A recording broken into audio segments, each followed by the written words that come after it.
Welcome back, gang, to another episode of the podcast. I'm joined today by Elijah Soto. Elijah and I connected recently over some shared interests around fitness, spirituality, masculine and feminine dynamics, and a whole host of other things that led to us actually meeting in person, which is seems to be a rare occasion nowadays in this online world that we're all navigating. So I really appreciated that, and that it actually brought us out into the real world and allowed for that face-to-face connection to happen. And we thought, it'd be a perfect idea to jump on the podcast because our whole conversation felt like a podcast in the first place. We really covered some deep topics the first time. So excited to have you on, man, and appreciate your time. Yeah, absolutely, Danny. It's super excited to be here, man. Like, I feels like this is podcast round two, so it's exciting. Yeah. I hope this is comes close to what we talked about in our first meetup, because that was an awesome, just genuine conversation, and we covered so much ground. So we'll probably just try and replicate some of that and touch on a few of those same topics and see where the conversation leads us. So I just wanted to hear, just to start off today, we're kind of operating in a similar space of self-improvement and pushing a message of helping people reach their highest version of self, right? And that's what I've seen in a lot of the content that you're making. It's really focused on empowering people. So I wanted to ask first and foremost, like, what got you into that in the first place? And maybe this touches on a bit of your origin story or how you made your way into becoming a person that's interested in that kind of stuff in the first place. And I think that's a really good question. If we open up a little bit of time here, I'll kind of just go into like that origin story and kind of the arc of my self-improvement journey. So it kind of really started like I'd always been just like into academics in terms of like that's really all I knew in terms of where to focus my efforts. So I was always like moving around when I was younger. And so for me, school was like, all right, that's the one thing that I can do. So I did that. Long story short, I ended up going to Brown and there played rugby. It was super cool. And, I kind of started to fall into that like typical path of like, go to school, get the degree, and then work in a corporate job. And I started really, really feeling resistance kind of early on in college. But then it started to really hit hard once I got into kind of like that corporate position. I was working in management consulting for like biotech and pharma. And I realized like, man, like I was feeling some big resistance in terms of like, I started like eating a lot to kind of cope with some of the stress I was dealing with. And I found myself at one point like over 315 pounds. And it was like 18 months into working in management consulting. Like, this is probably not good. So like, I try and get the occasional gym session in and things like that. And I knew that the gym was like the one thing that helped me to feel better. But it was kind of like that, what we start to hear now with so many people, that like that kind of emptiness or that feeling in the center of your chest, like, man, I know I'm supposed to do more, but I don't really know what, and it kind of causes like some anxiety or some pressure. Mm-hmm. So that was building in the background of me trying to, do my day to day and things like that. And then when my grandfather passed, and that was about 2.5 years ago now. And when he passed, it kind of like flipped everything around. So my grandfather was like the man in the family, and maybe a lot of people can relate to this, like the people that are like the pillars, like the bedrock of the family. If you have a problem financially, mentally, spiritually, whatever it is, they'll just come there and they'll be the ones to fix it. So my grandfather passed. It was like, whoa, like we just knocked down a foundational wall in my life and so many other people's lives. And it kind of just like shook things up. So I had to leave. I had to take some time off work to go to the funeral and things like that. And dude, I literally remember when I closed the casket on my grandfather's really emotional, intense moment.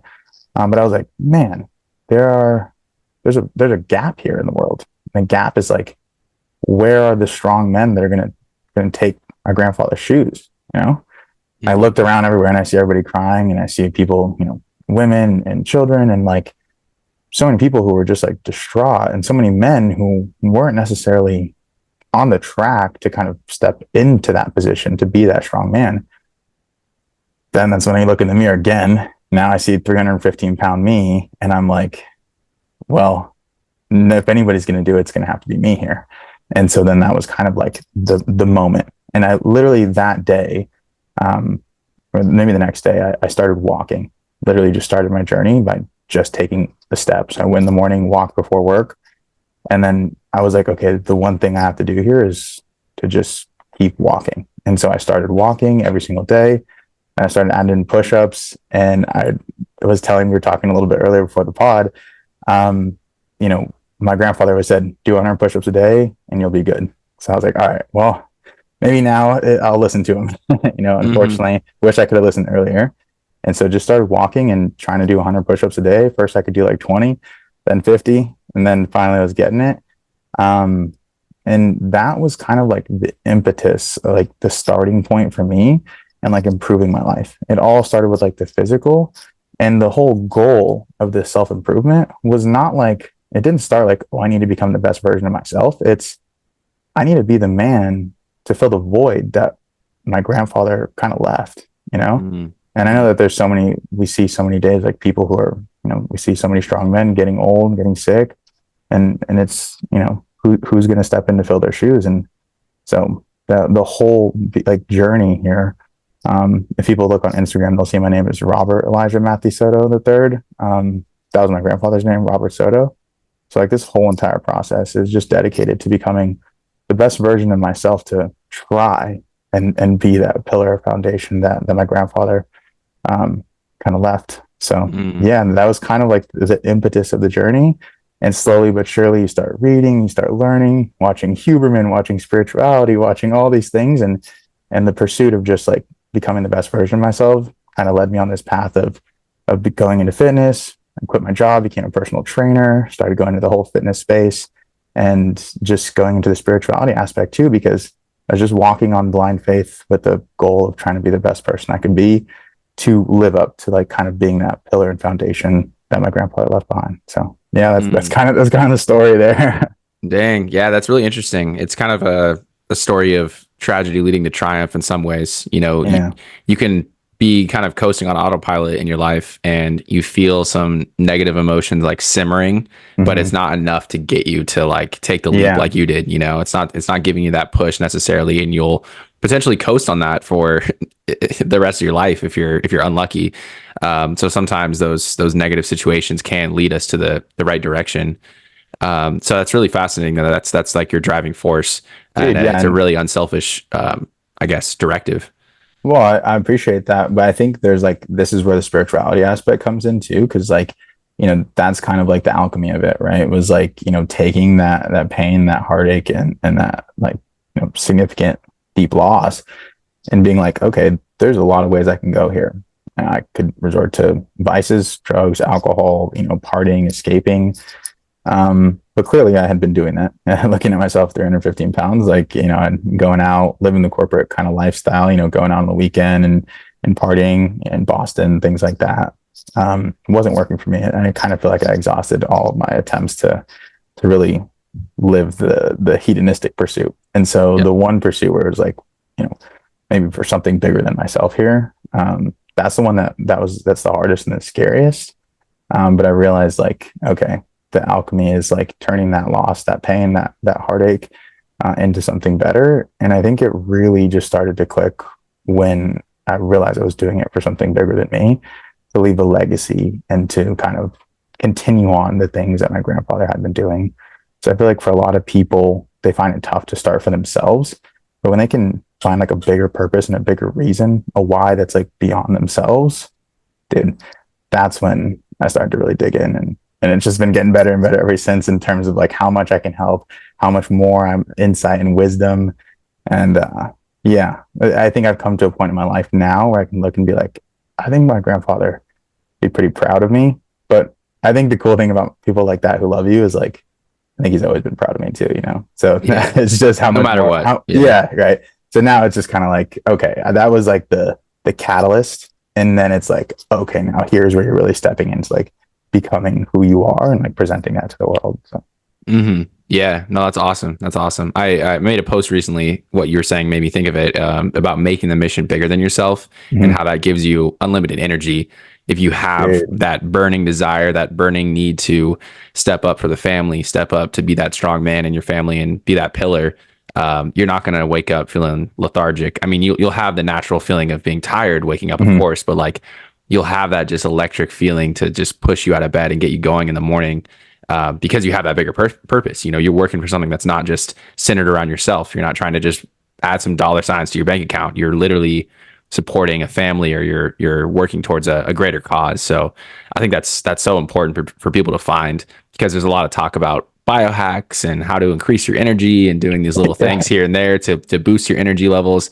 And those are all valid, diet and what you consume and your sleep levels. I mean, that's all completely valid, but there's nothing like, the 5 a.m. wake up call coming and you have like a deadline or something serious to meet and people are relying on you to give you that energy boost, right?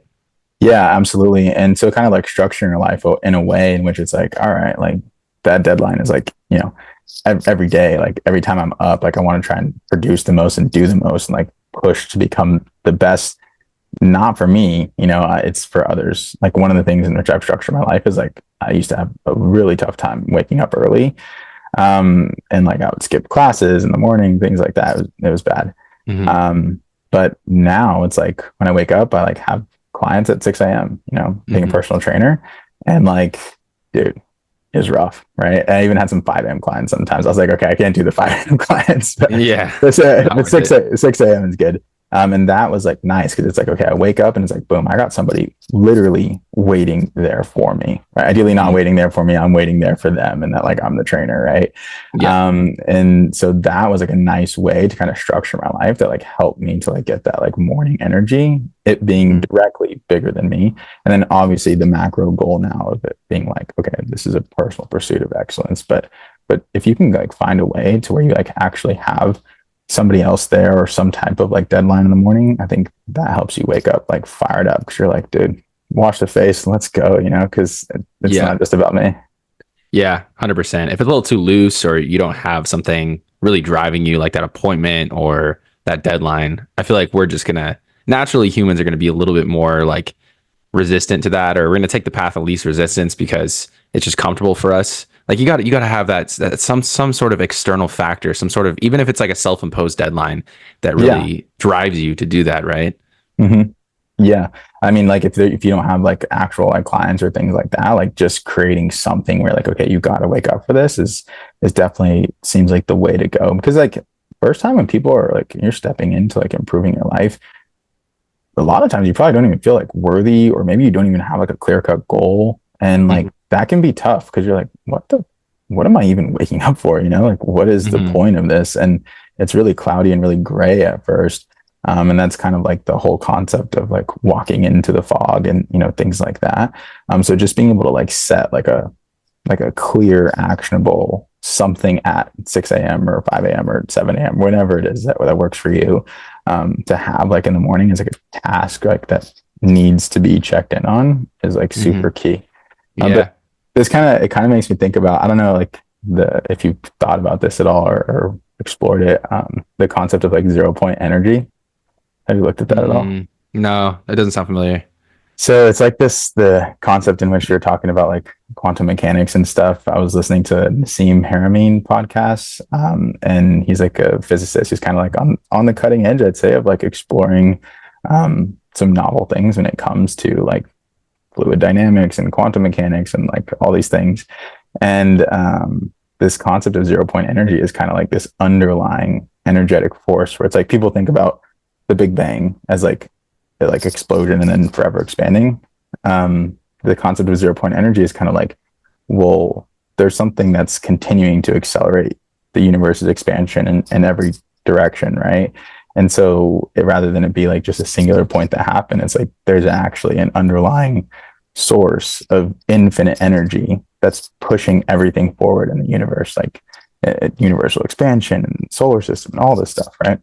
Mm-hmm. And I think it's pretty cool because from the spiritual aspect, it's like when you can come bring it back into self, when you can like find your 0 point and kind of like what centers you and like what's your real kind of like driving purpose, like coming to know thyself and like who you are specifically. I think that's when you can really start to tap into like that infinite energy that is always there, that 0 point energy. Mm-hmm. And that's like when you can really be like, oh yeah, you wake up in the morning and like you have a mission and a purpose. And like, even if you're tired or whatever, it's just something that's so much bigger than you can always tap into that. So like, I think I always say that what you said, like I'm blessed with infinite energy when I'm working like on my mission, on my purpose and kind of trying to help others and do good in the world. So, yeah. I love that. Yeah, it's like a purpose driven life, like Yeah. how important that is to find what your mission is, your larger goal is in life.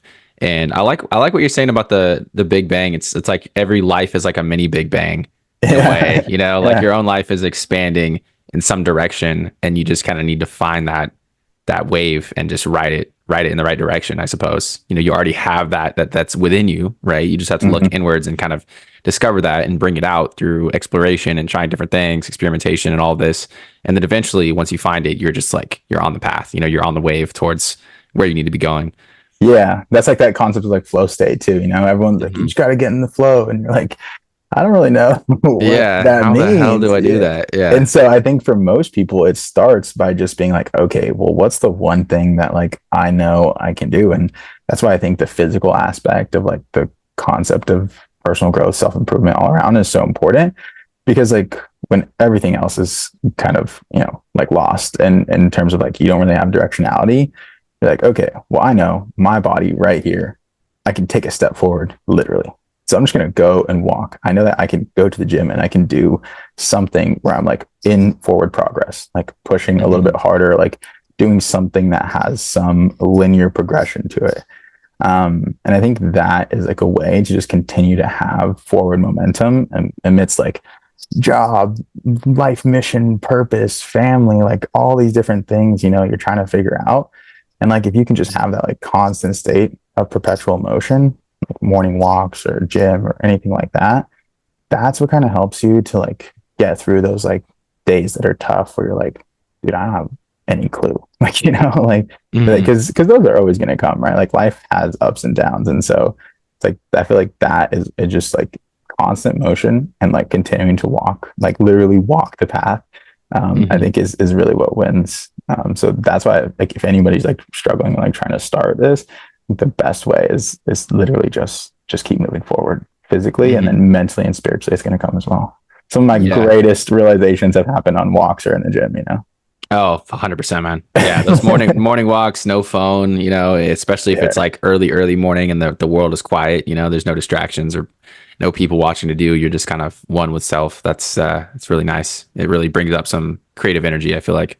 Yeah, dude. And then then when you have like that creative energy, you got like something like a notepad or something to jot some things down because like we really just will like you'll tap in once you're in that mode and like things will come to you and then you're like, oh, I've been struggling with like what I'm gonna do in my career. And it just popped in one day. Hmm. And I think that's that kind of like trust the process, flow, like these kind of cliche terms that you're like, that's super loose and vague. I don't know what to do with it. I think that's where it is like literally just in those states of continuing forward motion, things will just start to come. And that's for me how kind of my life has been structured. And I've seen some good results in helping clients Hmm. in that way too. So Yeah, yeah, 100%. I think people overcomplicate it, like the basics. What you're talking about is, establishing a physical foundation, a physical, a basis of the fitness that you're working on to improve and doing the morning walks. Like these are such simple things, but they're rooted in time tested principles, and we don't need to just overcomplicate it. I feel like the set and setting, like your environment is also so crucial. mm-hmm. We were talking, you mentioned flow states earlier, and there's certain settings that if I put myself in, it's just like naturally conducive to a flow state. I don't know what it is. Airports, Yeah, for example, for some reason, dude. when I'm like sleep deprived and I have that first bit of coffee in the morning and it's like a 6 a.m. flight, the thoughts start flowing, and maybe it's the fact that I'm in transit and there's some excitement about like the new destination or wherever I'm going, but I feel like that just triggers it in my mind. And so it's not necessarily about doing these crazy habits or these crazy routines. Like the simplest thing, like going to a coffee shop or going on a morning walk or just getting out of your normal workspace can trigger it too. And I think a lot of times that gets neglected in favor of some really more complicated solutions that people are putting out there. Yeah, I think people like literally will look get lost in the sauce and that like they find like okay, I need to like hone in on like that specific routine, like have the 30-40 minute 2 hour morning routine to like optimize my workday and things like that. And it's just like, I think there's a balance of like optimization with like the Alex Hormozy, like get up and just immediately start working. Yeah, yeah. And that like you know, that you kind of want to put yourself in a position where you just like have that movement going and it like just starts to let everything kind of get the wheels churning, and like you don't have a clear direction where they are, but it's just revving, and it kind of allowing it to take you where kind of the frequency or the energy that you're tapping into or whatever it is. But Hmm. airports are huge too, man. And that like one thing about an airport, I think, which is super cool, is that you're going somewhere, but you're kind of stuck in just sitting there. And so Hmm. your body gets to like subconsciously relax because you know you're doing something. Like I'm traveling here, I'm going to get there at 7 a.m. or whatever. But then you also have like an hour while you're waiting at the gate. And so it's kind of like a mandated time in which your body gets to rest a little bit because like the side of you that's like go go go go go, I got to be productive, can be put at ease in that like yeah, I'm at the airport going somewhere. And then you're also like I don't really have necessarily something direct to do right now. And so you kind of get to step into that in like a little hack way in Hmm. which Hmm. you're being productive and you're also in a state of kind of openness to just allow things to flow. Yeah. Yeah. I could see that. I could see that. I need to look at it more in that way because sometimes like the flights I'll take a flight like midweek and I'm like fuck, I Yeah. gotta be on this meeting, I gotta like reply to emails, but Yeah. Yeah. it is good to just take that time whenever you're given it, you know, whether it's waiting for an appointment or you know when you don't necessarily have, even if you have a meeting that's scheduled for an hour and it ends a half hour early, it's like okay, now I have a half hour to just kind of like soak in this block in my calendar and just you know let whatever comes up come up. So I think that's important for sure.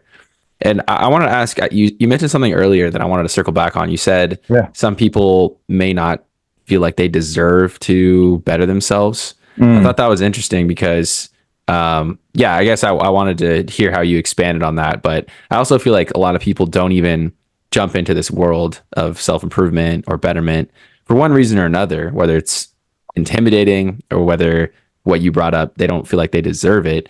And I'm wondering if that is related to people. You think people have a self-image issue, or they're not self-confident enough to dive into it?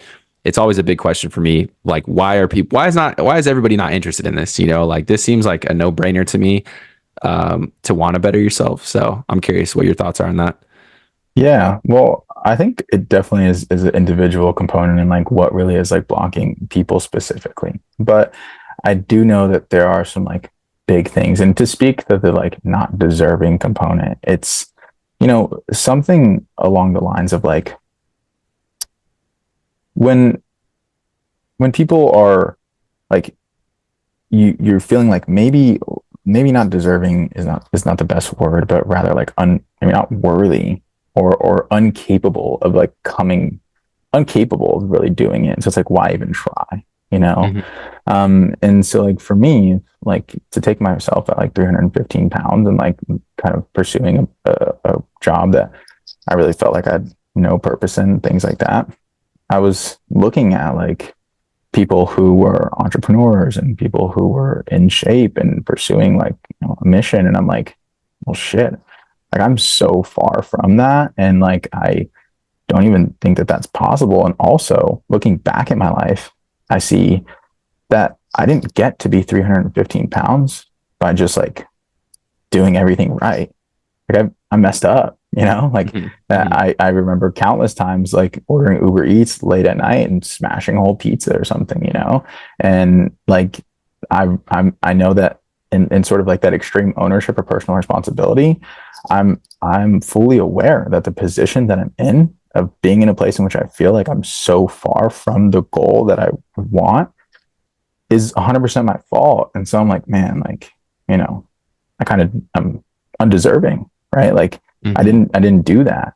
And so the component where it's like, the worthiness and capability kind of come back in where it's like, well, I have to kind of forgive myself for all the times in which I like fucked up, like all the times that I didn't go to the gym, all the times that I ate like an asshole and that I didn't treat my body correctly. And all the times, that I wasn't sort of pursuing this goal and this mission, like working to build a business and, all these things, like how much time I wasted.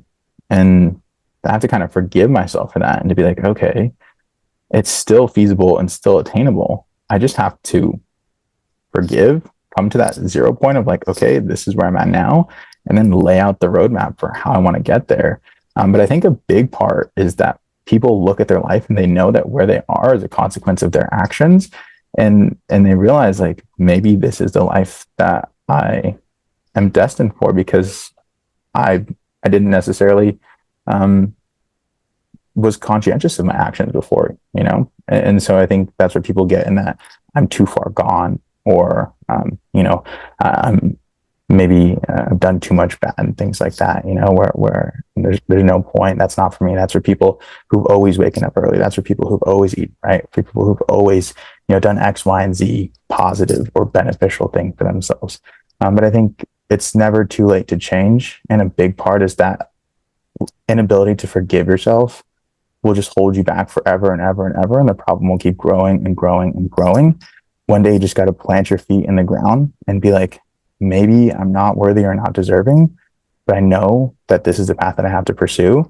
And that's where you kind of walk in blind faith. And eventually you start to look in the mirror and you go, oh, I am hardworking. I am capable of getting up early. I am doing all these things right. And then it kind of comes. So it's tough because you kind of got to put have all the work and the action, all that come before you even have that realization that you are capable of doing this, Mm-hmm. Yeah, the only thing I would add too is probably a little bit of guilt too for people Yeah. who are caught in those vicious cycles of negative habits and ordering the Uber Eats late night. Like you feel that kind of like guilt for what you've done, and too when someone's like, "Well, you can change your life. You can become a better version of yourself," but then you're struggling with these years of negative habits that have compounded and built up and become part of your identity. It's completely hard to shed all of that. So Yeah. I was going to ask too, like, it sounds like when you're talking to somebody who you're trying to create this realization about Mm-hmm. the opportunities that are out there. Do you take a sort of tough love approach? I mean, you talked a lot about forgiving yourself and being, Mm-hmm. having compassion with yourself. Do you take that sort of tough love approach with people, or do you think it would be more like a more empathetic kind of style? I think it really depends. Everyone is different in how they respond to certain things. And obviously there's like gender differences too, right? Like, and then there's just like people have a natural proclivity to be more receptive towards certain styles. But I think there's the people who you could tell that the people where you see that there's a type A go-getter, hardworking person just buried underneath piles of kind of like emotional guilt and like, undisciplined habits and actions and like maybe ignorance, right? Or being led in the wrong direction. That's when it's like you can help them to like dig in to like find that person. And people who have been in a state of where they're like continuing to walk a path that they know isn't right, that's self-detrimental, um, uh, because they feel like they're too far gone, they feel guilty, and they're like, well, fuck it, I deserve to kind of, pay for the things that I've done wrong. They're already beating themselves up, like literally. And they're beating themselves up so much, they're applying so much self pressure that they can't even handle the own pressure they're putting on themselves. So to cope with that own self inflicted pressure and guilt, they will turn to vices, and then that just gets them further in the hole, and that's a downward spiral. And so for those people, an empathetic approach can definitely be important because like that discipline, like kind of really tough love style is already there, and they're applying it to themselves just in a way that's like not conducive towards growth. So you're like, hey, stop putting so much pressure on yourself that you're burying yourself, and put just enough that you can keep pressing forward a little bit. If you think about like where that vector is, if it's like straight down, it's like boom, you're getting buried. But if you let off a little bit, now you got like a forward kind of movement there coming Mm-hmm. in. And so that's like where you try and help with like the mindset and perspective shift, and kind of helping them to take a little bit of pressure off so that they can stop being like face planted in the floor and just like eating, drinking, smoking, partying away those painful feelings, and starting to actually see some movement. Some people, you got to be like, bro, you're being a lazy piece of shit right now, like, Mm-hmm. Mm-hmm. and Yeah. so it really depends. And I think that's the real hallmark or metric of a good coach, of a good teacher, of a good mentor, is being able to hear someone out, talk to them, kind of feel the energy and the dynamics, and also just like look at what's been going on in their life, and then be able to take the correct approach. And sometimes certain days the people that you used to be really empathetic with, you need to give the tough love to, and so it's a dynamic process. But I think that's really what makes, someone good at being a coach, or someone who can inspire others and to help people, is when they know what's needed at the time for the person. Hmm. Yeah, it really requires just having a good read on that person and Yeah. what they respond to, right? Yeah, I mean, and like, thinking about things that you'll be doing with like, in a managerial role, Danny, like, some of the people that you're leading, some are going to do well when you're like, hey, like, you need to complete the deadline of the task, and some you're gonna be like, hey, Tom, like, you're always on time. What the hell is going on? Like, you're late to these meetings all the time, Hmm. And he's like, oh man, then they get into some personal things. You can help him work through that, and then it's like, boom, Tom's back to his normal self of being punctual and everything. Whereas the Yeah. other person who's just always late and doesn't give a shit, you maybe got to be on their ass a little bit more. So it really depends. Yeah, yeah. People are incredibly complicated, man. I mean, we talked about like physicality being the foundation. For me, that's always been the easiest thing to get started with in Hmm. terms of self improvement or discipline because I'm in full control of that. Like there's no external forces, there's no negotiating someone's particular mood or their emotional state. It's just like I can get in there and I can force myself to do a good workout, or I can at least show up, and that's the first step. But when you throw in all these other dynamics of other people, it becomes really complicated. It's a very important skill for people to work on addressing, but also something that is not really spoken about as much. Like the emotional intelligence side of things, especially in today's kind of like alpha bro, self improvement world. Like there's Yeah. not a whole lot of emphasis on, oh, well, why don't you just listen to your emotions? Like that would just fall on deaf ears in so many people. They'd just be Dude, like, nah, fuck Danny, that. Danny, I think that's actually one of the areas that has been the coolest for me to explore, has actually been, so maybe going into social media a little bit more, kind of where we see a lot of this stuff happening, in terms of like, these different movements of like people in self-improvement journeys and things like that, Alpha Bro, um, is I've actually done a lot of research and like really dove into like more feminine accounts that are geared towards the feminine, right?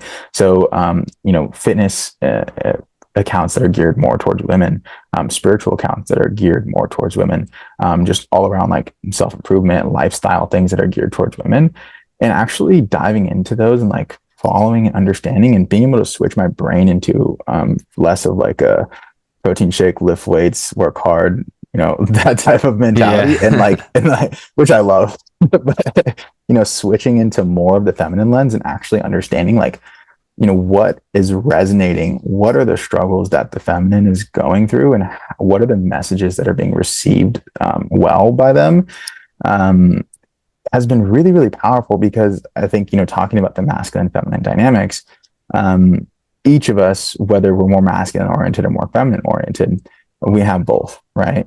And some people are more inclined towards one or the other, irrespective of their presented gender, right? And so understanding that allowed me to actually understand the messaging component and the way in which things are relayed, and like what was ringing true and what kind of like the feminine was really latching onto in the moment. And that allowed me to like integrate that into more of my masculine frame. And now when I approach people, I do see like a lot of men are kind of stuck in like a feminine frame, Mm. and so understanding the frame that they're stuck in is helpful, and being able to get them out of it and then bring them into a more integrated one with that kind of like masculine approach. And then a lot of women, maybe stuck in more of a masculine frame, go, go, go, work hard, get partner, push hard here, and they're crushing in certain areas, but they're feeling burnt out. They're feeling like, there's a lot of things that kind of like bubble up to the surface when they're neglecting that feminine side. And so for me, the masculine stuff comes more naturally, right? And so understanding the feminine component has helped me better helping women and better helping men. Because I think right now in our society, like men and women are just like flip flopped and like kind of their roles and stuff. So like Yeah. coming back to that balance point has been huge. And first I had to kind of dive into understanding the feminine, and like shout out to all the female content creators and stuff. Like there's a lot of really, really cool niches and spaces, that I had never even opened my eyes to before, that was really powerful and kind of expanding my mindset and ability to connect to people. So, Yeah, I love that, man. I think we're trying to fit a round peg into a square hole in a lot of ways with how we're trying to demand something of women on a broad level, to be like this hardworking workhorse, moving up in the ranks in the corporate world and climbing the corporate ladder. And like, if that's suitable to you and you're inclined to do that, then like, absolutely, Oh, of there's nothing holding course. you back from it. But it's like, that shouldn't be the expectation, because I think a lot of times we have these biological like bases of like who we are, as men and women in the world today. And obviously there's some blurred lines in between that. But Yeah. that's really at the core level, like that is kind of what you're working with, and I feel like that should be the starting point for a lot of people, is like understanding how their body functions, at the biomolecular level, and then how that affects your emotions and, the way that you think, and then taking that and kind of expanding that out into, your work-life balance and your family, important, the health of your family and all these different things. But Yeah. yeah, it's really like comes down to that core level, and then taking that and finding something that matches up with it well. Yeah, well, I think one of the things that that you're saying here that rings true with me is kind of reverse engineering, right? Like so many people have things that like they think they should be doing, or like this is the path that they should go down. And they have to wake up early, they have to do this, they have to pursue this course or career after they pursue X, Y, and Z thing, right? And they start, like you said, trying to just like shove the round peg into the square hole, or vice versa. And that's the part where it's like when people can take a step back and be like, okay, who am I? Right. Come back to that 0 point knowing yourself and things like that. And you got to be like super honest with yourself. Like, dude, all right, I don't do well waking up early. Okay, cool. That doesn't mean that you have to give up on all your goals of being an excellent high achiever, trying to pursue, business, things like that. Structure your day so that it just starts later, and that's totally fine. But I think when people get stuck in trying to like smash that, improper fitting peg into the wrong hole, and it's just like they feel like they're not worthy, they're not capable, that's not them, because they're not like a Jocko and getting up at 4 a.m. and like hammering it out, discipline, like that's not them. Mm-hmm. Cool. That doesn't mean that you're not a disciplined person. It just means that Jocko's approach doesn't work for you, or maybe the traditional approach doesn't work for you. And I think this comes back to another point of having the mindset of like, I will achieve this no matter what. And I'm going to find a way to do it that works well with me. And it comes down to, again, that how much pressure you're applying. If you're just trying to absolutely smash, like I have to be up by 5 a.m. and it's just killing you every day and you can't do it, you're not achieving your goals, you're feeling bad because you keep missing it, you keep waking up, you keep snoozing, things like that. Just reshift the goalpost to make it so it's something that you can achieve that's still in the kind of directionality of you progressing forward. And then you can see like, oh, I can get traction and progress in this area. It just the path that I take is just a little bit different than other people. And I think having that mindset of just being like adaptable, flexible, and no matter what, even if you're different than most, you're still going to find a way to succeed and win and to crush the goals that are really true to you. Is a huge thing, because so many people just get lost and just burying themselves in guilt and pressure and feeling like they can't do it because they're not like the archetype of the person, right? And it's Mm-hmm. just like, dude, don't let that get you down. Just find a way. When there's a will, there's a Yeah. way. You want to change your life in 6 months? Here's what you do. You wake up Mm-hmm. at 5 a.m. You meditate for 30 minutes. Take a cold shower. And it's like, those are good recommendations, but they might not work for everybody, right? And then if Yeah, people are seeing that and they're like, oh, I can't do that because of X, Y, and Z, or I'm not biologically hardwired in that way. I'm a night owl, or I yeah, have a family to raise and I can't just wake up every day and go to bed at 8 p.m. Wake up at 5 a.m. and go to bed at 8 p.m. Like that kind of stuff is it's almost negative, it almost turns people off. So yeah. I really Dude, appreciate what you're saying there about being adaptable. I think that's important. yeah, 100%. And I think there's terminology like growth mindset and stuff. I'm not super certain on it to like really explore it, but I know that this has been explored. And just like being someone who has the mindset of like, I'm going to figure it out, and it doesn't have to be the traditional way, and that's okay. Like speaking about one thing specifically, like Danny, I know that you talked about it, that you do the cold showers. Like I can't do it, bro. I probably can. I've done the cold plunges and things like that. But for me, like cold showers do not work. So when I get up in the morning and like I have to hop into a cold shower, I would just like rather do so many other things than do that. And Yeah. for a long time I was trying to do it, and I'm like, oh, so like you're not hard, bro. Like, who's going to carry the Yeah. boats? Like David Goggins, like, you got to do it. And then I was just like, okay, maybe that's not for me right now. And that's a key word, right? That's not for me right now. Because some people are like, oh, that's never for me. I'm not that person. It's like, dude, look at yourself in the past 2, 4, 5, 10 years. The person that you were back then would say all the things you're doing now would have not been you, right? And so it's Hmm. like, that's not me right now. What can I do right now that's going to help me keep moving forward? And then try to integrate it again later. Maybe new data comes up. Maybe a new method comes up, right? Like for me, cold plungers, way easier than cold showers. I don't know. It's something about the prickliness of like the shower head. I'm just like, I hate this. Yeah, well, because So, you eventually get like a shield if you're in the cold plunge, like after 30 right. seconds, you're just Yeah, stationary, but you just keep getting sprinkled by like little cold droplets in the cold shower. It's dude. brutal. Yeah. So just like little things like that, where it's like, if you can't do the cold showers, if not, everyone is as mental fortitude as Danny DeBrito.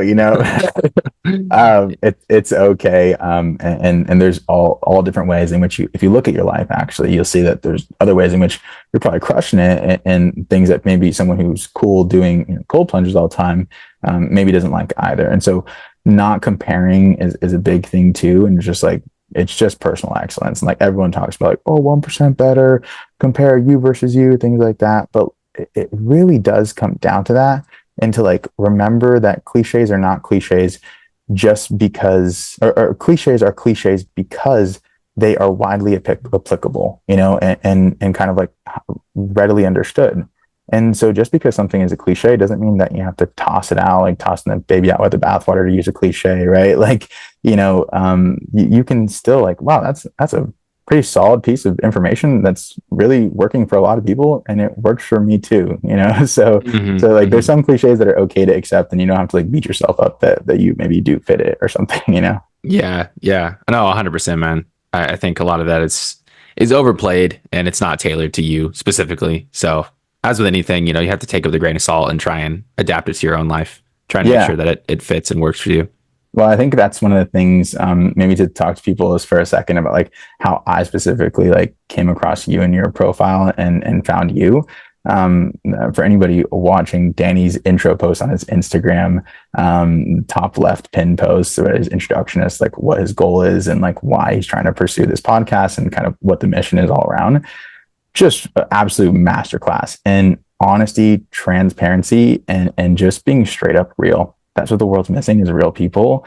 And like you're just like, hey man, like I see a lot of people kind of like faking it, or just like saying that this is the only way to do it. And you're like, I don't think so. And I think this is how I'm going about it. And I just want to share that with you guys. And that was just like the coolest thing. And I think just a spitting example of like authenticity and approaching life on your own terms. And like, like, yeah, I want to be successful. I want to pursue things. And just because I'm not Jocko, David Goggins, or, somebody else, doesn't mean that can't do this. And you're just sharing what you're learning along the way and the conversations you're having. I love it, bro. So that's Appreciate just that, a man. little 2 cents there on that. Yeah. Yeah, thanks for that, man. Yeah, authenticity is the new currency. Like it's Dude, in a world of AI and bots and everybody being able to just pay for views and all this kind of stuff. It's like if you're real and people recognize that, like that'll carry you a really far way. And the gimmicks can sometimes help. I think using ways that are known to go viral and all this kind of stuff. Like you yeah, do have to pay attention to that to some regard, and of it does course. help get your message across. But at the base level, like you got to keep it real. You got to keep it real, people. Can't fake it. Exactly. Yeah. And then that's a tough thing to like walk that line of like, okay, how do I get it so that I can get my message out to the most amount of people, but like simultaneously maintain my authenticity? And that's like kind of like that age old thing that you see with like, oh, their music was so good and then they sold out or something, things like that. Hmm. It's like if you can just continue to like scale and grow and learn and implement and integrate new things in terms of expanding your reach and expanding, how much that you can impact the world, while still being like authentic. It may be slower, but it's definitely the way to go, because the people that do stick with you are actually hearing that message and it's like actually impacting them. And one of the things that helped me to kind of stay this course here, in terms of being real, even though like maybe if I did like all the trendy reels and things like that, I'd blow up faster, things like that, is just kind of remembering, I made this statement to myself where I was like, if I can help one single person to have a better life, or to, maybe just that day they were thinking about, maybe they didn't want to keep going, right, in life or in work or in business or in fitness. If I could help them to kind of stay in the fight and to just add a little bit of positivity to the world and to help impact one person in a significant way, then it would all be worth it, And dude, that was how I first started. I didn't know how to post a reel on Instagram 2 years ago. And now I'm posting every day and things like that and trying to share messages. And the amount of people that I've had, like, in person shake my hand or on DMs or on comments, say like, thank you so much, you helped change my life and things like that. I'm like, bro, what the heck? Like, that is insane. Like, I can't even honestly process it fully.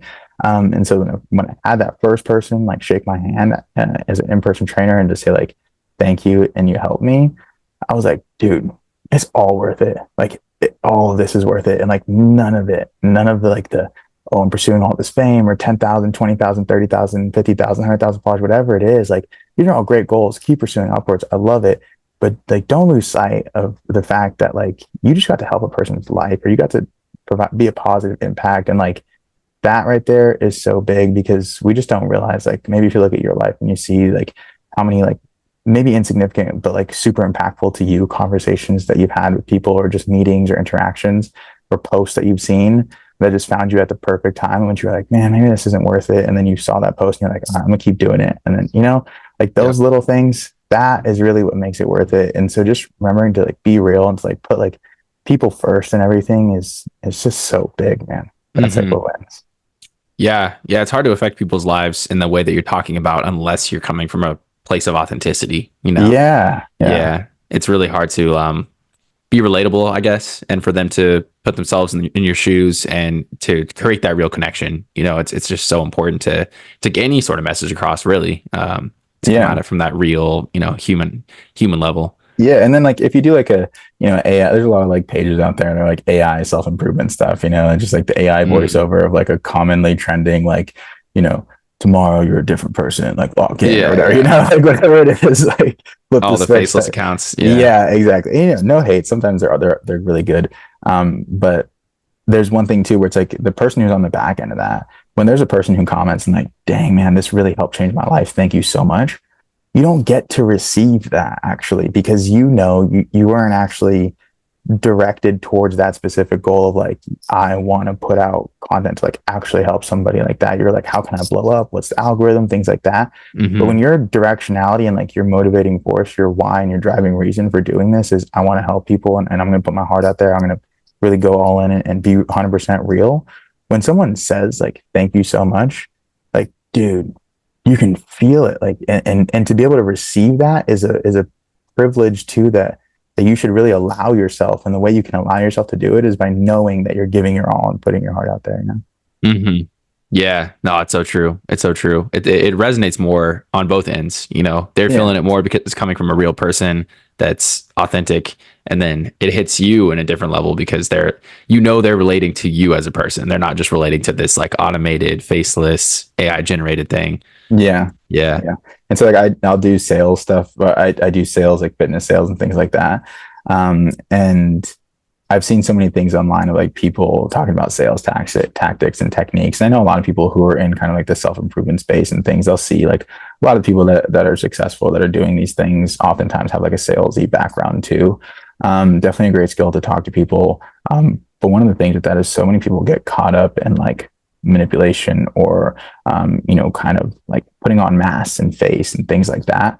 And it's just like, man, if you can find a way to like be fully in and to like talk to people from your heart, and to remember that every conversation that you're having, even if you are transacting a service or a product, is like still you're dealing with a real person, and like thinking about like how you can benefit them and things like that. It just, one, it's going to make you way better at sales and way better at what you're doing and being able to actually impact, help, and transact. But also, it's like you actually really will feel like you're helping people. And I can imagine that a lot of people who are selling things are, kind of advocating or preaching things that they don't believe in and that doesn't resonate, or they know is kind of bullshit and bullshit, Hmm. that it eats at their soul little by little too. And it's like, dude, the one of the best things in life that you can have is just like peace and like contentment and knowing that you're working hard and trying to help others. And the only way you do that is if you can be 100% honest and know that you're being real and coming from a good heart and good place. Big time, big time. Yeah, Yeah. Yeah. I think it'll drain you eventually, right? If you're yeah, being inauthentic, in how you come about something or what you're pushing, whatever product or message you're pushing. If it hmm, doesn't resonate with you, people will feel that. You can get around it with the gimmicks or the tactics for a while, but ultimately, it's gonna rise to the top, like how you actually feel about it. It's impossible to hide, forever, I guess. yeah, So yeah, so I wanna just circle back to some. We were talking a little bit earlier about getting in touch with the feminine, and then feminine getting in touch, women getting in touch more with their masculine, and how yeah. important that is to see both sides of the frame. Um, how exactly, you mentioned a little bit about how you've gone onto some pages and you tried to learn from that perspective. What would you recommend to people, somebody who feels like, oh, I should look into this, I should try and get a little bit more in touch with my feminine side as a man, or vice versa? Like how would you go about creating that shift? Well, definitely, I would say let's go like man understanding like the feminine first. And probably that's the one I can really speak on. Is few kind of books, and if you're like me, you can go and just like read like the high level overview of the book. Sometimes I don't like diving into it, but Way of the Superior Man, amazing freaking book. And that's like a really kind of good introduction to like understanding feminine, masculine, like polarities and frames, and how inside each and every one of us there is that masculine and feminine, and that when we are in one, it allows other people to step into the other. So if you come into a relationship as a man with a woman and you're in that masculine frame, you allow her to be in her feminine frame. One, you allow her to, but also it's kind of in a mandated sense, because you are occupying the space that is that masculine frame, and so she is in her feminine frame. So a lot of times nowadays men will be more in their feminine frame, and so that means that they're asking, where should we go, or what should we plan, or what do you like, or what do you think? And it's like, Mm-hmm. well, that's great, and kindness and understanding other people is really, really important, but also like leadership and like having like purpose and direction and like guiding, and being clear and having structure is really, really, really important, because when you have that and you're structured, you're disciplined, you have a goal, you have kind of a place you're going to, you allow the woman to be in her more feminine, and she gets to kind of fall into that frame, and then she'll just beautify it, right? Like there's so many amazing things from the feminine that make the structure more beautiful. To talk about something that I think helps with the masculine and feminine, kind of way it works out is this analogy that stuck with me is like a glass of water. And if you think about water by itself with no glass, you just pour it, it's going to pour all over the table and just run everywhere. And like, it's not useful. It's getting your papers wet. It can't drink it, right? What am I, Yeah. this water's a mess, right? Then if you think about a glass with no water, you set it on the table. Well, nice glass. What am I going to do with this? Well, the only thing that you can do with it is to use it to drink something out of, or to pour something from, right? And so then when you have the glass, the structure, the masculine frame, that's as a man, what you're trying to like build is having that frame. And then you have the water, and you put the water in the glass. Now that water takes the form of the glass and it's contained, where now you can do something with it. You can water your plants, you can drink it. So water's not running all over the table, and the glass isn't just an empty vessel. Now it's kind of like harmony, and there's like really big utility with it. So I think that's a way to Mm-hmm. think about like masculine, feminine balance. And inside every one of us, we have those things. So like finding that balance allows us to like maximize our capacity for utility and like harmony and stuff. Mm-hmm. So I think that's like a good analogy there. And bringing it back, one of the honestly, nowadays in social media and things like that, one of the best ways to understand the feminine as a man is to start finding female oriented or geared towards the feminine audience meme pages. Mm-hmm. Being serious.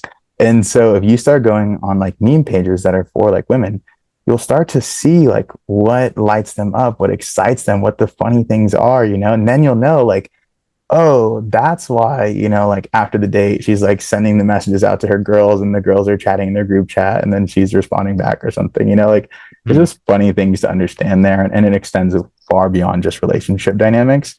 But understanding like I think humor is so central. People can talk about like how stand-up comedy and things like that is so pivotal and like maintaining a society and things like that. Um, but I think that's a really fun way. That's almost like a valuetainment way of kind of engaging in it. And maybe you may not find it funny at first. You're like, this is weird. But starting to kind of understand why there is humor here, it helps you to understand the mindset and the mental framework that the feminine has inherently, to find the humor and to find the value in these things.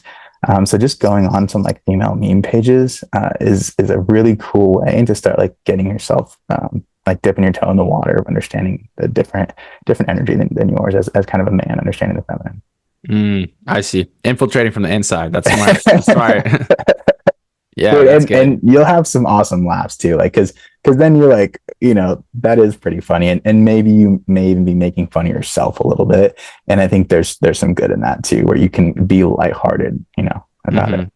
Yeah, it's like a whole different side of social media, man. And there's like trends and um I don't know, styles and ways of talking that come out of that Yeah, you're completely unaware of as a man. yeah, And then like all of a sudden, your girlfriends, girls that are start yeah. talking about this kind of stuff, or they start talking in a certain way. I'm like, how did you guys all just align on this? Like, how is this all of a sudden like the funny thing to say? And Yeah, really, it's social media kind of in some ways, and then also in person. It spreads that way too, of course. But yeah, yeah, it's really propagates, and interesting. there's Yeah. like the things like maybe a little late on this one, but like Delulu, Demure, like all these Yeah, things, yeah, yeah, right? yeah.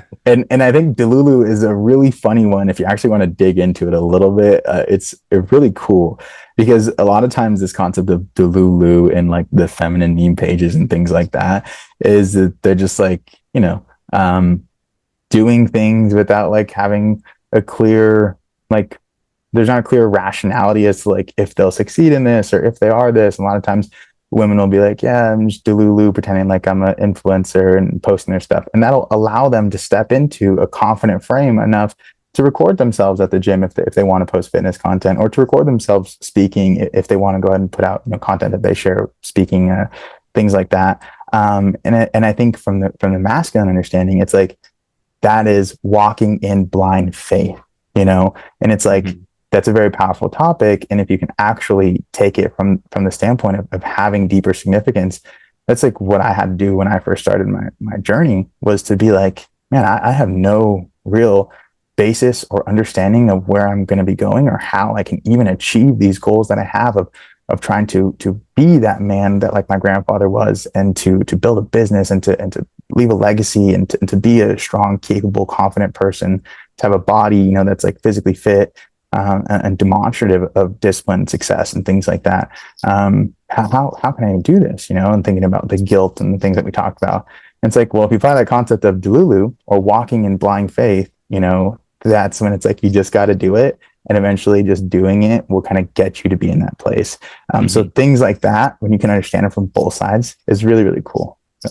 Yeah, yeah, they're deep for sure. I had never heard of the Delulu thing. I think I'd seen that somewhere, but I Oh, guess I'm not as tapped in. But the Demure mindful thing, yeah, yeah. my girlfriend had posted some photo when we were eating at a restaurant, and there's the cash captioned it Demure, so mindful or whatever, and I was just like, that's interesting. And I had a friend who responded, he's like, any girl that says Demure, I approve of, and I was like, oh, I don't think he knows either that this is coming from like a this is a wider kind of trend. But either way, I Yeah. think the Demure thing, like it represents being self-aware. Like you can take any of these like big trends or these kind of like popular memes or whatever you want to call them and boil them down like what you did, and saying that it's like Delulu is actually um, establishing kind of a ritual that puts you in that place before you're there, right? Or like getting started Mhm. before you're ready kind of thing. Manifestation, essentially. Manifestation too, yeah. Yeah. And like the Demure thing is like cultivating self-awareness, being mindful, being establishing these like age-old principles that are based on like philosophy from the ancient times. And it's like now it's Demure and mindful on TikTok, but it's Yeah. they're all kind of connected in some way. It's pretty interesting. Yeah, dude, I absolutely love that. And I think that a lot of these things are like when they're packaged and like these funny, like bite-sized things that we laugh at. I think humor is one of those things that if you can unpack like why it's funny, it kind of points to a lot of like deeper social kind of things that are funny because maybe we're kind of nervous to explore them. And the only way to really tread around these topics is through humor. You know, that's why Hmm. comedians are so good at like poking fun of like social inconsistencies or things that are like taboos and things like that. Hmm. And so kind of unpacking the things that you do find funny or that other people find funny can be a really cool way of understanding some like deeper societal trends and stuff. Hmm. Yeah. Yeah. No, I want to do more of that. I think that would help a lot to like see where things are trending, see what people care about, watching some stand up or like going on TikTok and Instagram and seeing like what is the trending kind of funny meme right now and seeing where it comes from, what the source of it is. Not to get too like analytical about it. Sometimes you just need to go on there and laugh as well. But Yeah, 100%. Just laugh as yeah. well, and Yeah. that can kind of come back to like putting you in a state of positivity, high vibration, allow that flow Hmm. state to come back in. Um, Yeah. but like one of the things that you were thinking about from the analytical side of it is when you like one of the things I've been looking at too is like identifying macro trends and kind of things extrapolating outward from macro trends in social media to kind of understand like where society is shifting and where the heads of maybe people our age and our demographic are at. Hmm. And that's been really cool. And maybe bringing in the spirituality component or the masculine, feminine components here is like those things, like relationship dynamics and, like game or, things like that. In regards to spirituality, like these are big trending topics, right? Like if someone wants to start an Instagram page, they'd ask you like, all right, well, relationships do really well. Things like spirituality is definitely a big niche. There's fitness, things like that, self-improvement stuff. So like what are these macro trends indicative of? Why is it that people are really interested in relationship dynamics right now? Why is it that there's so many people that have to learn about understanding the feminine or the feminine understanding the masculine? Why is it that so many people are curious about like this deeper spiritual connection? And I think with the spiritual one, you can look at like, well, we've seen in America like the fall or the decline in people identifying as like some type of specific religion, especially Christianity being like the main one here. We see a lot of people no longer really identifying with that fully. Maybe they still have the cultures and customs and family things, but they don't really, it doesn't hit to their core the same way. And so to think that like a society or a person can like live and exist devoid of that like thing that's like rooted in us, like a longing for like a spiritual hunger, um, would I think is a flawed belief. And I think inherently it helps me to understand that people have this desire for something a little bit more than just physical pursuits. There's like a deeper kind of something that hits to the soul, to the core. And so we see this rise and trend in like all these different types of spirituality, alchemy, hermeticism, numerology, astrology, all these things. And like people laugh at it and things like that. But I think it's really important to understand how popular this is getting. If you think about just like a revenue generation standpoint, people are making a lot of money off of this stuff. And to understand that, it's like, okay, devoid of these Christian fundamentals that have been in American society, when we take that out, you can't just say that it's gone. People are craving something deeper and something like a spiritual component.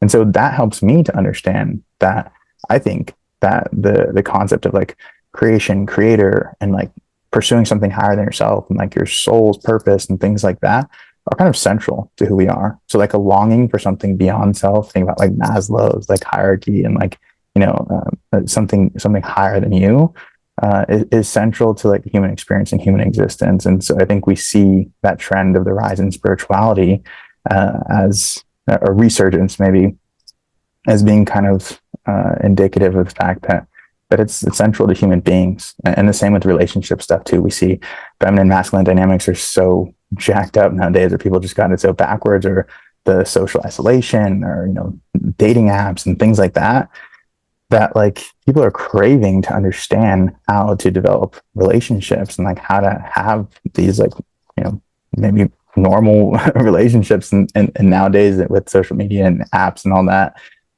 So it just helps me to understand that the consumer and the consumer being people and just understanding people more, right? Hmm. Yeah, man. There's a lot to unpack there. You said so many good so, things. sorry. But yeah, no, it was on point, man.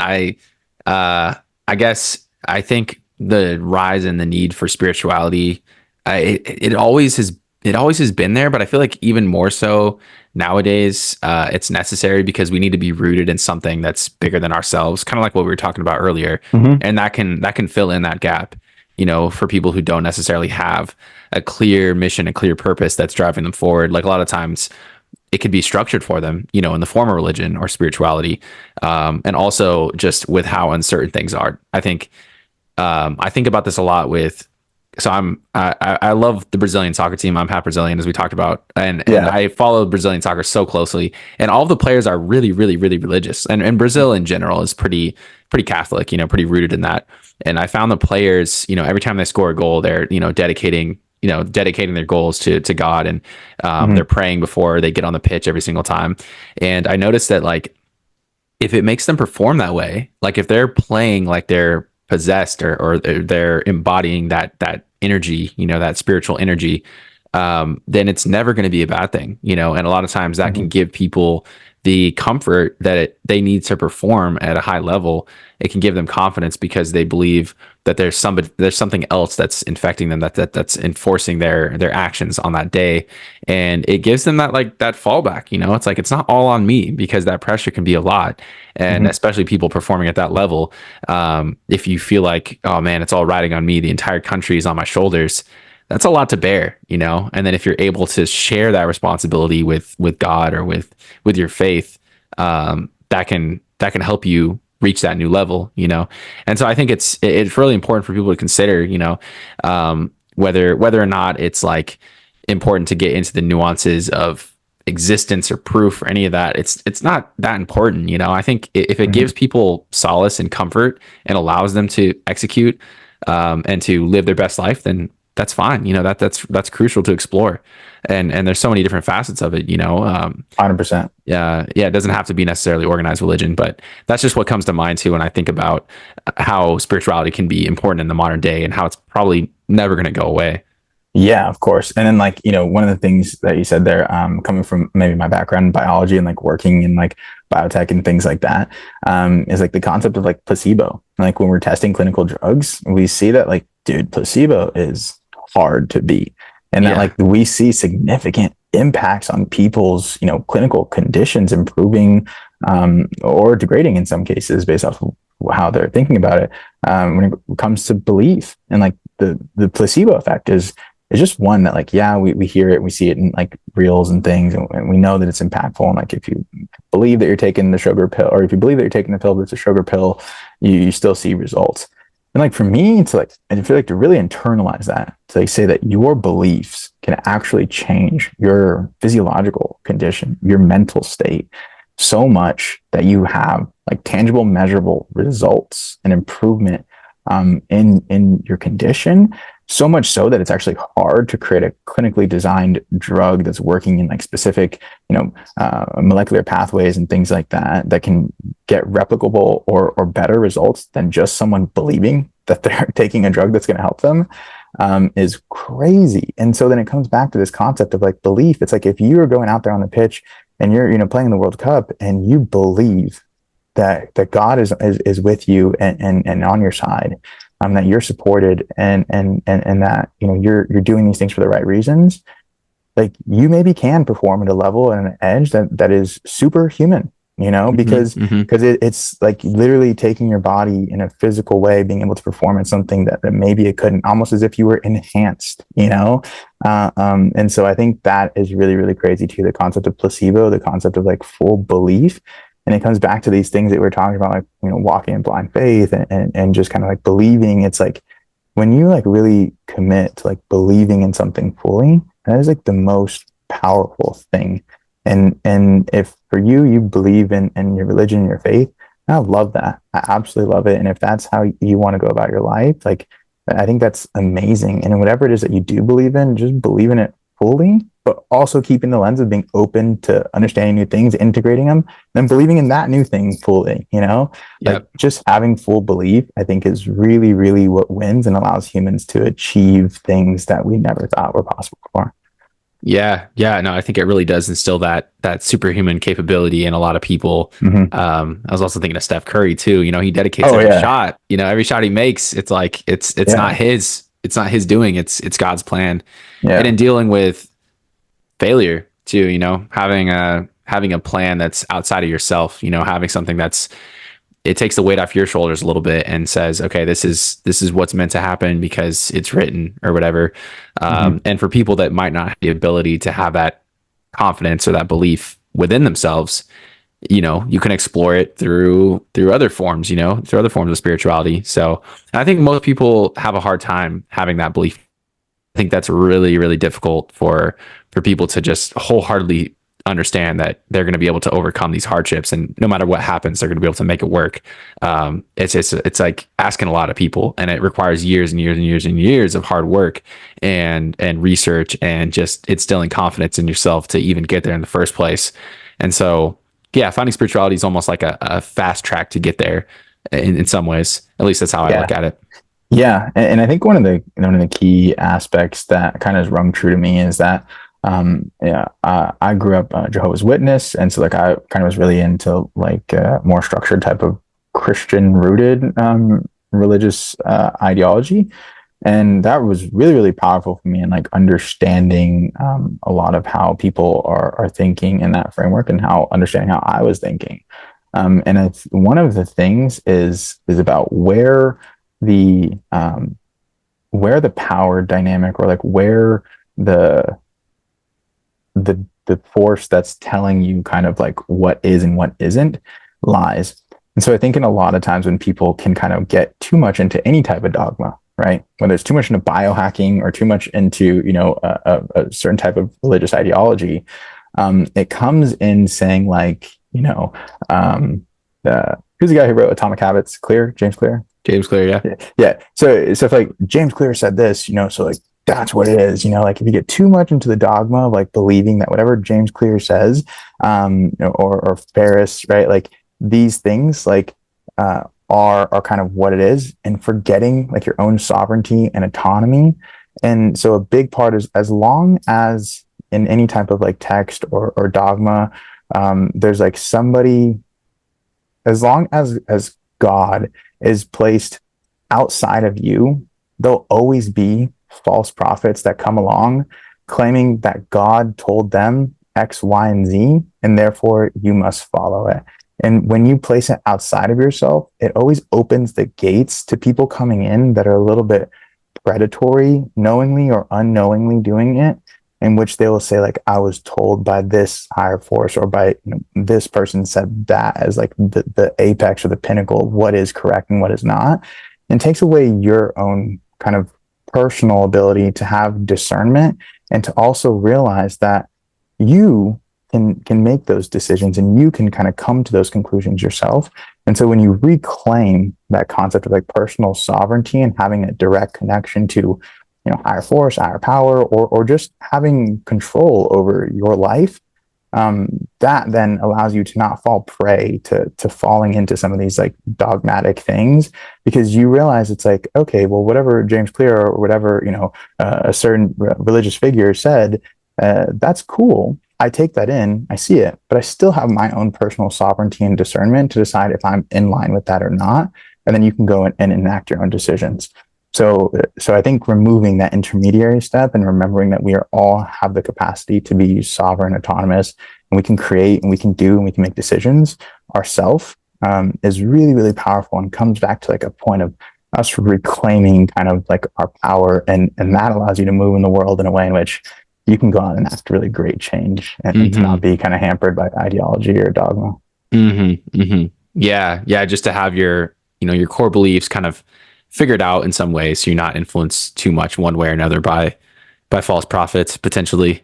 Yeah. And that's why I personally, so I never have fallen into any organized religion. My family was not really into that growing up. But I guess one thing that resonated with me was when I was in Thailand earlier this year and learning a little bit about Buddhism. Like their religion they really emphasize the relationship that you have with yourself and your own version of spirituality. And it's like, it's providing like a container for you to find that, as opposed to giving you like directive, like this is how it should be, this is how you shall live by the Ten Commandments or whatever it is. They allow you that space to just sort of figure it out on your own, kind of like what you're saying about cultivating that inward looking sense of spirituality and like what is God to me.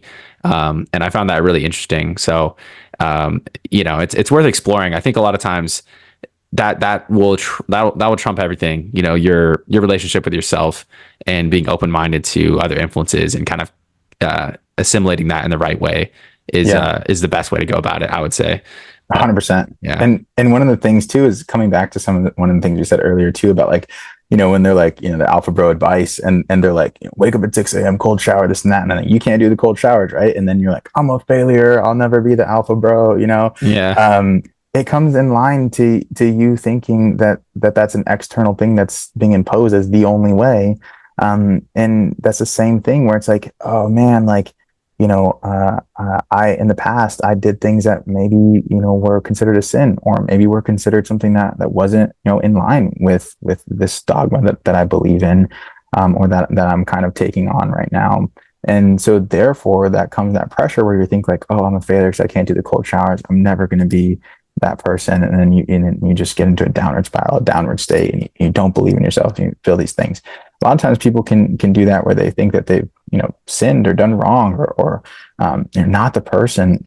They didn't go to church, and for that reason they feel so bad about themselves, and then it just puts them in a bad state, and they go to vices and things to cope with those bad feelings.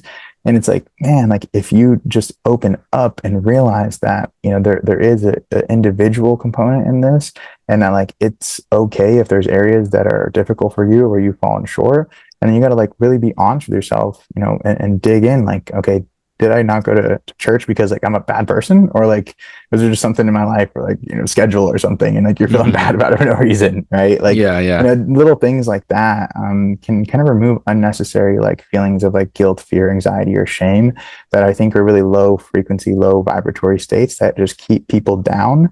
And sometimes people will end up feeling so guilty about themselves that they continue in the dogma as a way of like perpetual atonement that they feel like they'll never achieve, and so they live a life of like kind of punishing themselves for something. It's like, well, if you take an individualized approach from this and realize that maybe these, specific things that were laid out aren't exactly, how you have to follow it to the T, and if not, you're horrible. There's some leniency and some individualization to that. I think that can really help a lot of people come out of a dark spot in which they've been dealing with a lot of those feelings of guilt or shame or things like that, and start to make steps in the right direction. And then that's always better than kind of staying down. Yeah, building like a customized form of it, for yourself, taking bits and pieces from different areas, from the self-improvement gurus, and then also from the Ten Commandments, and then from Buddhism, and kind of assimilating it all into a plan that works for you, a spiritual plan, I guess, if you will. Yeah. It's a life plan, it's mind, body, spirit, right? So just like trying to get all those things in place. Same thing with like a workout plan. You're like, bro, I absolutely hate like preacher curls, or I absolutely hate like barbell back squats. You're like, I'm just not squatting. Like, dude, you got leg press, you got hack squat, you got belt squats, you got tons of other things for your legs. Like, don't give up on those legs, bro. Oh no, I gave up on my legs, man, and it's coming around to bite me.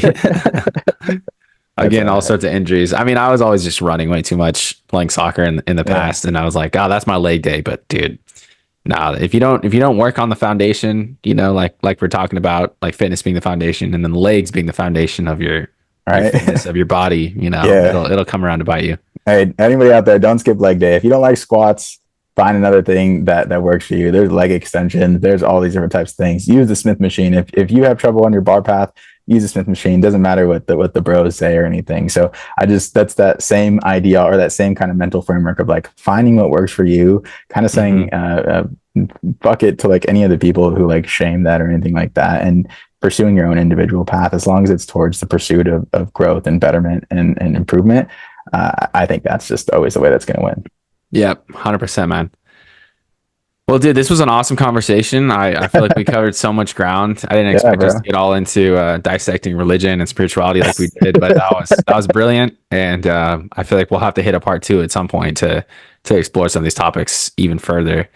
And so before we wrap up, is there anything that you want to leave the listeners with? What they should be looking out for from you coming up? Where they can find you? etc. Yeah. Yeah. I just want to say that first off, Danny, super appreciative you have me on the podcast here. And it's a pleasure to get to know you as a person too. I know that these conversations like share a lot of insight into who you are, maybe into who I am. But you still have tons of depth to be explored. And so many of your other podcasts and stuff continue to show other aspects of you that are awesome. So I hope anybody watching this, they continue to watch Danny's stuff and dig into some of the more things that he's got into with other guests and some of his own things as well. And on my end, you can go and find me on Instagram at elijah.soto4, TikTok, Elijah Soto4. If you like some of the things that I said. And I think my biggest thing, my biggest goal with any of these pursuits of being online and social is I just want to help people to become the best version of themselves, because it was something that in kind of walking this path for myself has just led to so many amazing things in my life. And I've got to experience levels of beauty and being able to help my family from a standpoint of, physically or financially, or being able to be a person that I can look in the mirror and like and be proud of that person. And, for anybody struggling with things, maybe not feeling worthy or in a dark spot, just to remember that like you got this. And there's tons of people all across the world on social media or not who are in this kind of journey and process of pursuing better, and are feeling these feelings, and life has ups and downs, and just to not to beat yourself up too much, and to remember that it's all right. And at any point you can start this path of self-improvement. And taking a look at some of my stuff, I hope I can share some things that can help people. And the brand here, Cause to Become, the whole goal is help people cause the becoming of their highest selves. So yeah, that's kind of what I'll leave it with. So thank you, Danny. I appreciate you, man. Right on, man. Appreciate you as well, and some great words to live by right there. And looking forward to seeing what's next for you, man.